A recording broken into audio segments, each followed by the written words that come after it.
and that if you want to look at how people then will be controlled, and if violence is being used as a tool of control, then all kinds of things get into this. Corruption does, the politics of the day does. And in what direction are things headed? That, you know, we can talk about this thing as though goons will only show up on a lowly Friday afternoon, but what are we seeing? That they will show up everywhere. They will show up in the comfort that people have known previously, and that when you're trying to have a cup of tea, they will show up, and that whether you go for a political rally, they will show up. And so you have to ask the broader question about what is really being done about the people's security, that this is the real situation, that we're not being sensational, but that people actually did stop in the middle of one of Kenya's busiest highways and hold people to ransom and steal from them. People did go to an establishment where people were enjoying themselves and went and robbed them. This is the reality. And what are we now being made very cognizant of? It could happen to anybody, anywhere, anytime. Two things. One, I'm thinking we must be very careful. The issue of retaliation or people taking law into their hands will only play into their hands.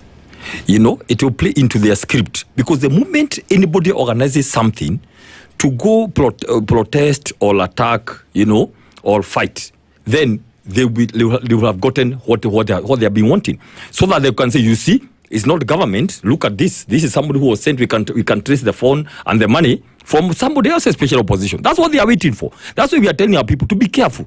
To be careful. Let's try to look for other things. Whatever we can be able to fight with the courts, we will try. With the noise we can be able to make internationally, we can be able to do it, just to profile the story or try to create some history about what's going to happen. I am against that issue of retaliation, because we are going to fall into their hands. And that's why if you look at CS Murkomen, Dennis, talking about, he has talked twice. And if you see politicians talking about something twice, begin thinking what he means, you know, talking about, it's my business from today, my focus is Rigathi Gachagua, I'm going to separate you and deal with you. There is something he would want the opposition to do, so they can say, you see, it's not just about us also. And he mentioned Mungiki. Saying, Rigathi Gachagua was trying to, bring back. Then we are thinking, what are they saying? By the way, as a matter of fact, sitting here, Mungiki are our brothers and sisters, whatever they call Mungiki. These are people who have been subjugated because of unemployment and other things. So I don't know what he's trying to say. And if Rigathi Gachagua can, in any case, invite them and say, you guys, you are my sons and daughters, we want to be together, stop all the bad things, we can change this government and do the right things. But let me say two things, very quickly. Listen, in history, never ever regret getting somebody to power. Spiritually, God will allow you to become president or a king, either to help the people, like David, or to show you as a bad example like Saul and Nebuchadnezzar and others. Politically speaking, people like Adolf taught us something. So what I think, if you want something, we'll give you, but we are there to watch you. You cannot con people in 2022 and think you can con them again. Deception and deceit. So what we are saying, we give you a chance. It's okay. I don't regret, but the word regret doesn't come in my history, in my vocabulary. Do what you do, then none wrestle. Okay? We did what we did. So he came. Imagine if President Ruto lost to Raila Odinga. Oh man. You'll be singing how you lost a Messiah. He'll be going around here saying, you see, you lost the real Messiah on this earth. And saying, when is 2027 coming?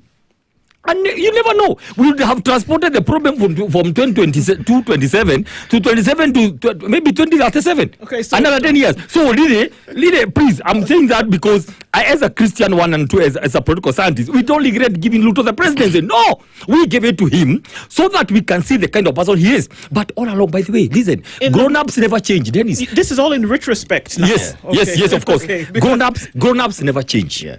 What happens? They can go down and pretend. He never changed. He just said, wow, I did 10 years supporting Uhuru Kenyatta. Let me go to Mount Kenyatta to see whether I can beg on that. And then whatever happened now is that the handshake gave him a lot of sympathy. So now he is here. He is a president. He has arms. So what he's doing with it is his issue. But let me tell you this. For example, talk about here goons, violence, and politics. Let me tell you, actually put it this way, goons, violence, and money. So the president comes, we elect him without no coin in 2022. Zero. Literally, we used to help him. He would come, and by the time he just stands to speak, people would crap, right? But the moment he would stop to sip some water, people would crap. They love. People would queue for hours waiting for him, right? Today, any meeting the president does, he has to have a lot of mobilization. Those are the people you are calling goons. GSU, police, like 3 cordons. Right now, he has to pay money for anything he does.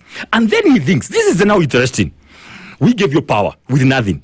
Oh, you accumulate everything. 6.3 budget supplementary. 6.3. Remember that money was not going to be used for 2 weeks. So it was removed in cash, put somewhere in boxes, just for dishing out. Now, the worst is, he thinks, therefore, we gave him power, but he can use security, GSU and all that, and money to bribe voters next year to vote